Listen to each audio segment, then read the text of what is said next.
Saudara, senang sekali saya Auflan Nadia bisa menemani Anda kembali dalam Serambi Topik. Tentunya kita akan bahas mengenai isu-isu menarik dalam Harian Serambi Indonesia. Dan sudah hadir bersama saya Bung Zainal Arifin Damnur, redaktur multimedia Harian Serambi Indonesia. Kita sapa terlebih dahulu. Selamat pagi Bung Zainal. Pagi, Nana. Bung Zainal, cukup banyak informasi tentunya setiap hari yang masuk ke meja redaksi, tentunya juga tadi malam. Informasi apa yang kita pilih hari ini sebagai informasi yang mungkin bisa kita sampaikan kepada pembaca Harian Serambi Indonesia?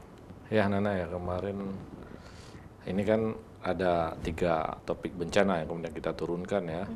Satu terjadi di luar negeri, kemudian satu lagi di Kabupaten Pidi, satu lagi di Banda Aceh. Ya.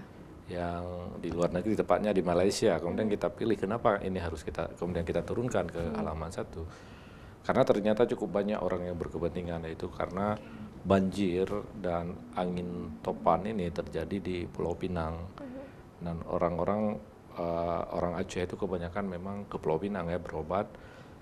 Kemudian kita coba pertama kan menanyakan ke ke penerbangan Firefly tentang kondisi penerbangan ya, khususnya orang Aceh ke sana. Ternyata pihak Firefly juga sendiri menerima banyak pertanyaan seputar ini ya. Jadi makanya kemudian kita memilih ini juga kita turunkan sebagai salah satu berita utama kita hari ini. Oke, berarti ada berita internasional juga terkait dengan banjir di Pulau Pinang. Kemudian juga ada masyarakat yang dikepung oleh satu keluarga dikepung gajah. Dikepung oleh gajah dan juga kebakaran di Ketapang. Kita bahas terlebih dahulu terkait dengan banjir di Pulau Pinang ini. Bagaimana kondisi saat ini di sana? Kemudian juga bagaimana masyarakat Aceh mungkin yang saat ini di sana, Bung? Iya, terakhir yang kita update Nana itu dari Facebooknya Ketua Menteri Pulau Pinang Lim Guan Eng, itu juga dari halaman Facebooknya Tim Penanggulangan Bencana Pulau Pinang memang sudah mulai sudah proses pembersihan ya. Kalau kita biasa sebut rehabilitasi ya. Mereka membersihkan jalan-jalan di Pulau Pinang ya, dari pohon-pohon yang tumbang. Karena yang parahnya ini adalah anginnya yang menyertai badai. Jadi kemudian banyak juga jalan yang kemudian ditutup. Ada beberapa jalan yang ditutup, longsor. Nah, kita mengupdate-nya untuk kepentingan masyarakat Aceh yang bukan warga Aceh di sana ya. Mungkin warga Aceh di sana kita belum tahu ya, karena memang di sana juga ada pantai Aceh, ada kampung Aceh juga ya, tapi kita nggak punya akses. Tapi kita mau coba mengakses orang-orang yang berobat ke Pulau Pinang. Karena penerbangan Firefly ini ada 4 penerbangan setiap minggu ke Pulau Pinang ya. Ini cukup banyak, artinya orang-orang yang datang dan mereka adalah orang-orang yang sakit, yang sangat butuh, mereka harus datang ke Pulau Pinang atau dari Pulau Pinangnya harus pulang ke Aceh. Nah, kita update ternyata katanya sih pelayanan rumah sakit seperti biasa, memang tidak ada masalah. Misalnya di yang Lamuai, yang seperti yang orang Aceh yang biasa datang ke sana ya, di beberapa rumah sakit kondisinya sudah terkendali. Artinya sudah aman dan tidak ada pelayanan yang terhenti di rumah sakit. Kita tanya ke pihak Firefly yang langsung ya, mereka punya penerbangan langsung ke Banda Aceh, ke Pulau Pinang. Penerbangannya juga tidak ada yang di-cancel. Jadi semua masih normal, ini normal. Memang kemarin sempat dikhawatirkan ketika Penang International Airport itu sempat tersentuh atau terkena badai, imbas dari badai. Ada sedikit genangan air, tapi kemudian itu di kawasan Bayan Lepas, karena dia agak tinggi, kemudian airnya cepat surut ya. Jadi tidak terlalu mengganggu penerbangan ke sana. Baik, tentunya meskipun tidak mengganggu pelayanan kesehatan juga penerbangan, tapi kita juga harapkan semoga banjir ini segera mereda seperti itu di sana. Ya, kalau banjirnya sudah mereda, ini penanganannya tinggal penanganan. Artinya kita berharap memang tidak ada lagi ya yang bencana lanjutan di sana. dimanapun ya, bukan di Pulau Pinang. Ya tentunya informasi internasional ini yang juga sangat terkait dengan masyarakat Aceh, betul. karena banyak masyarakat Aceh yang berobat ke sana, tentunya bisa Anda baca secara lengkap dalam Harian Seram Indonesia.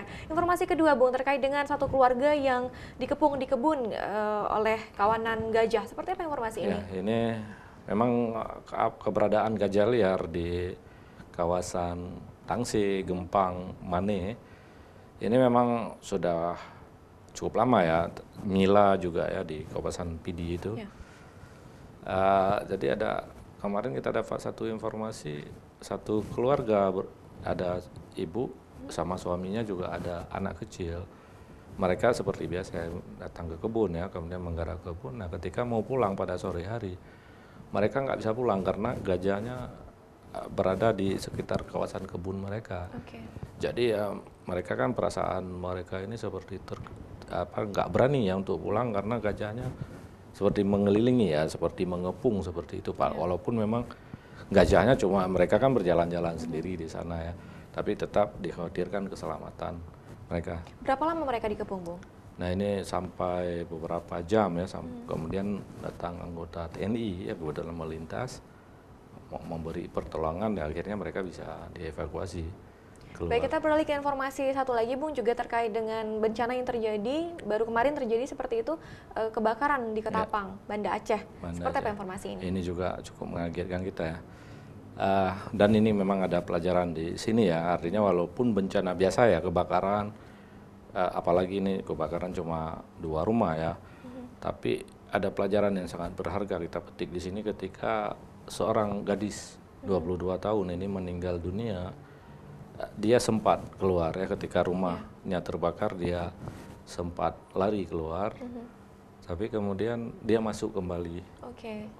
Ya, sepertinya, tapi orang masyarakat nggak tahu kenapa dia harus masuk kembali. Mereka memperkirakan si gadis ini ingin mengambil barang atau ada yang berharga mungkin dia di sana ya. Dia masuk kembali sehingga dia terkepung di dalam api yang membakar rumahnya, nggak bisa keluar lagi, dan dia meninggal di dalam rumah. Jadi ya kalau seperti ini memang kita terus diajarkan kalau memang sudah terbakar, kita sudah menyelamatkan diri, ya sebaiknya tidak lagi masuk ya, karena apalagi ini sangat membahayakan. Dan kita juga lihat di film-film, sering melihat di film, kecuali orang petugas pemadam kebakaran ketika mereka dilengkapi dengan baju anti api, itu yang boleh masuk. Kalau misalnya untuk mengambil manusia di dalam, mereka juga nggak akan mengambil hartanya. Seperti itu. Ini juga pelajaran bagi kita bahwa nyawa adalah lebih dari segalanya, seperti itu, Bu. Nah, informasi terakhir, Bung, terkait dengan pelantikan pejabat eselon 2 kemarin, seperti apa informasi ini? Nah, ini ada 4 pejabat ya. Ini kenapa juga kita kemudian kita angkat di halaman 1, karena ini menyangkut ada 4 pejabat eselon 2. Ya. Artinya itu pejabat tertinggi juga ya, levelnya yang di bawah sekda. Itu mereka punya eselon 2, ada asisten, 2 orang asisten, kemudian ada 1 kepala badan kepegawaian, dan 1 orang kepala sekretariat Wali Negro atau Khatibul Wali. Nah, ini kan jadi perbincangan karena ini Pak Gubernur tiba-tiba, memang Pak Gubernur nggak ada waktu pelantikan kemarin, diwakili oleh Wakil Gubernur, tapi ini kan dilakukan secara tiba-tiba, cukup mendadak. Banyak orang yang tidak tahu tiba-tiba mendapat undangan untuk menghadiri ini. Jadi pejabat-pejabat sendiri juga was-was kemarin ya, ketika dapat kabar ini, mereka bertanya siapa yang akan diganti, seperti itu. Nah, ketika datang ternyata ada dua asisten ya, seperti tadi, dan mereka kan bertanya, orang publik memang bertanya apa mereka ini melalui fit and proper test nggak, karena Pak Gubernur dulu ya kan berjanji seperti itu ya, bahwa akan melakukan lelang secara terbuka. Nah, tapi kita tahu lah kalau pelantikan atau prosedur pergantian pejabat ini pasti melalui fit and proper test, dan pasti melalui pertimbangan dari Baperjakat. Cuma ya tidak dilakukan secara terbuka sebagaimana harapan publik ketika Pak Gubernur dulu melakukan ini. Tapi kemarin juga yang melakukannya bukan Pak Gubernur. Wakil Gubernur. Wakil Gubernur mungkin. Ya tentunya informasi ini secara rinci bisa Anda baca secara lengkap dalam Harian Seram Indonesia. Ada 4 informasi yang sudah kita bahas, masih banyak informasi lainnya bisa Anda baca secara lengkap dalam Harian Seram Indonesia dan juga secara online dalam www.tribunnews.com. Terima kasih Bu Zainal untuk waktunya hari ini. Saudara, demikian perbincangan kita dalam Serami Topik. Saya Aflan Nadia. Assalamualaikum warahmatullahi wabarakatuh.